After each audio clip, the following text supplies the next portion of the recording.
ନବୀନ ବାବୁ କହିଲେ ମୁଁ ଦରମା ନେବିନି। ନବୀନ ବାବୁ କ'ଣ ପଇସା ଦରକାର?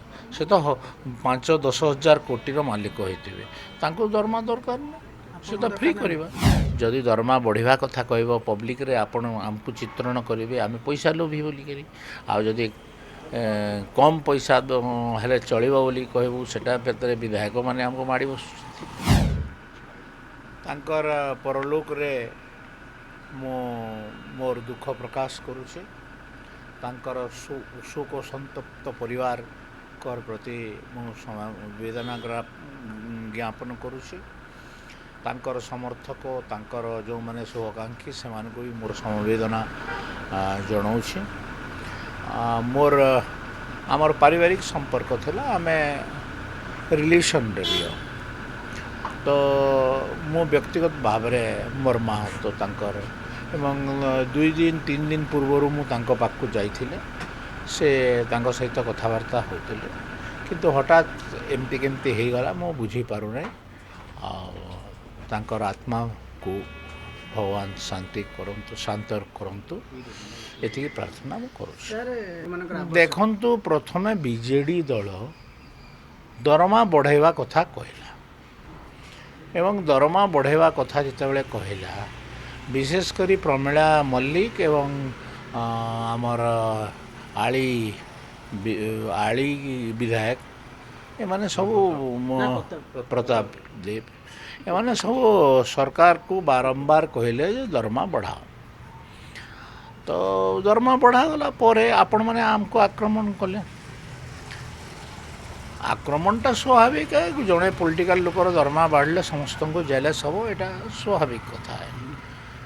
କିନ୍ତୁ ଆମେ କେତେ ଖର୍ଚ୍ଚ କରୁଛୁ, କ'ଣ ଖର୍ଚ୍ଚ କରୁଛୁ? ଯଦି ଜଣେ ଆସିକିରି ଆମ ଘରେ ସାମ୍ବାଦିକ ଜଣେ ବସନ୍ତା ସକାଳୁ ସନ୍ଧ୍ୟା ପର୍ଯ୍ୟନ୍ତ, ମାସେ ପର୍ଯ୍ୟନ୍ତ, ମୁଁ ଆହ୍ୱାନ ଦେଉଛି ଯେ ଯେଉଁମାନେ ସାମ୍ବାଦିକତା କରୁଛନ୍ତି ଆମ ବିରୁଦ୍ଧରେ ଲେଖିଲେ, ସେମାନେ ମାସେ ଆମ ଘରେ ବସିବେ।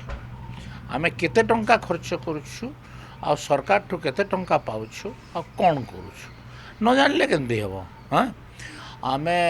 ମୁଁ ତ ପ୍ରଥମରୁ ଦରମା ବଢ଼ାଇବାର ବିପକ୍ଷରେ ଥିଲି, କାରଣ ଏମିତିଆ ହେବ ବୋଲି ମୁଁ ଜାଣିଥିଲି। କିନ୍ତୁ ତାର ପରବର୍ତ୍ତୀ ଅବସ୍ଥାରେ ବିଜେଡ଼ି ଦଳ ୟୁ-ଟର୍ନ ନେଇଗଲା, ଆଉ ସେମାନେ ଦରମା ନେବୁନି ବୋଲିକରି ଗୋଟେ ଲେଖା ଦେଇଦେଲେ। ତ ଗଭର୍ଣ୍ଣମେଣ୍ଟ ଅକ୍ୱାର୍ଡ଼ରେ ପଡ଼ିଗଲା, କାରଣ ଏଇଟା ସର୍ବସମ୍ମତି ପ୍ରସ୍ତାବ ଥିଲା। ତ ଆମେ ସେ ରାମଚନ୍ଦ୍ର କଡ଼ାମ ଯାହା କହୁଛନ୍ତି ସେଇଟା ଠିକ୍ ହେଇପାରେ। ତାକୁ ଅନ୍ୟ ରାଜ୍ୟରେ କ'ଣ କରିଛନ୍ତି, ଚାଲାକି କରିଛନ୍ତି। ଡ୍ରାଇଭର ଦରମା 20,000, ଆପଣଙ୍କର ଗୋଟିଏ ପିଏ ତା ଦରମା 20,000, ଗୋଟିଏ ପର୍ସନାଲ୍ ଆସିଷ୍ଟାଣ୍ଟ ଯିଏକି ତାଙ୍କୁ ନିଆ ଅଣା କରିବ ତା ଦରମା 20,000, ଏମିତି କରିଦେଇଛନ୍ତି। ଆମର ଏଠି କ'ଣ କଲେ ନା, ସବୁଗୁଡ଼ାକ ଦରମାରେ ମିଶାଇ ଦେଲାରୁ ଆପଣମାନେ ପ୍ରତିକ୍ରିୟା କଲେ। ନାଇଁ, ଅକ୍ୱାର୍ଡ଼ରେ ତ ନିଶ୍ଚିତ ଭାବରେ ପକାଇଲା। ଯେଉଁମାନେ ଦରମା ବୃଦ୍ଧି ପାଇଁ ବାଧ୍ୟ କଲେ, ସେମାନେ ବି ୟୁ-ଟର୍ନ ନେଲେ। ନବୀନ ବାବୁ କହିଲେ ମୁଁ ଦରମା ନେବିନି। ନବୀନ ବାବୁ କ'ଣ ପଇସା ଦରକାର? ସେ ତ 5-10 ହଜାର କୋଟିର ମାଲିକ ହୋଇଥିବେ, ତାଙ୍କୁ ଦରମା ଦରକାର ନାହିଁ, ସେ ତ ଫ୍ରି କରିବା।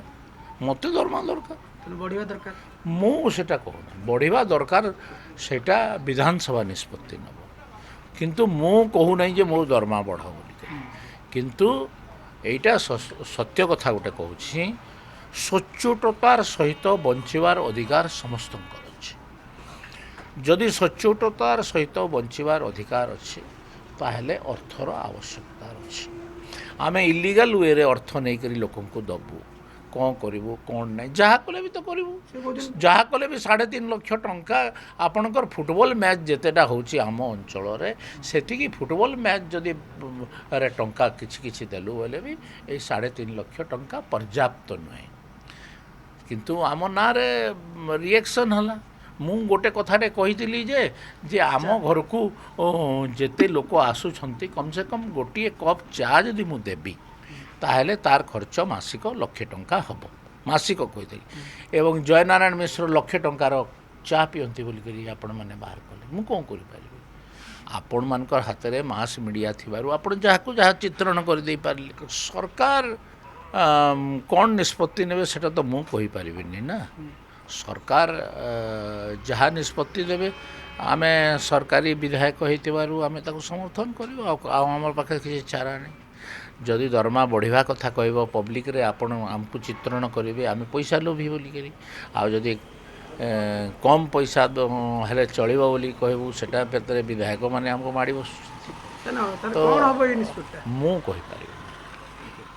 मु कहीपरि अन्य राज्यर से तरीका माने देखुं आम राज्य आहरी 5टा राज्यर दरमा बेसी थिला किंतु आपण माने लिखिले जे भारत वर्ष रे आमे सबुथुरु अधिक टंका आमे नउछु बोली किंतु दिल्ली आमठू अधिका नेला गोवा आमठू अधिका नेउछि अनेक राज्य आमठू अधिका नउथिले से जो व्यवस्था अनुसार किंतु आपण माने लिखिले जे आमे भारतर सबुथुरु अधिक बोली ए भूल तथ्य को अन्य माने काउंटर करबा कथा किंतु केही कले नहीं फल रे ए सब समस्या सृष्टि होला जन आक्रोश भी देखा गला जन आक्रोश किछि विभिन्न रास्ता को तो ओल्हेबे अनेक कौन लोकटे जानू नहीं तार रोग हेले बेमार हेले काहाठू से पैसा नुची से कौन जानू नहीं से माने किछि कहि नांती साधारण जनतार कौनसी प्रतिक्रिया नहीं माने बड़ू दरमा बड़ू बोली मु कहू नहीं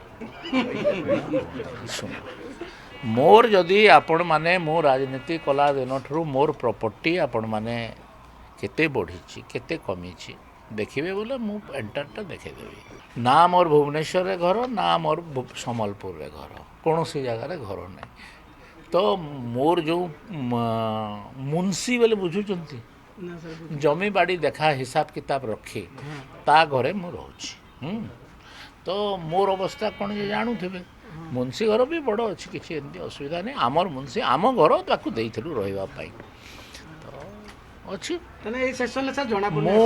मो 26 वर्ष विधायक जीवन रे जो घरे थिली से घरे अच्छी आज्ञा जेते बेले नवीन पट्टनायक 2000 मसीह रे आइले देखंतु तांकर कार्यकाल देखंतु तो से केमती केमती नवीन मॉडल आपनकर काम करूची ना देखंतु नवीन मॉडल को नहीं आपण तो गोटे नुआ सरकार को निष्पत्ति नबारे केते द्वंद्व उपजे से कथा मु उल्लेख करबा चाहूँ मु नवीन पट्टनायक घरर 4 कोठरी रे बंदी होकर निष्पत्ति नवा कथा कहू नहीं।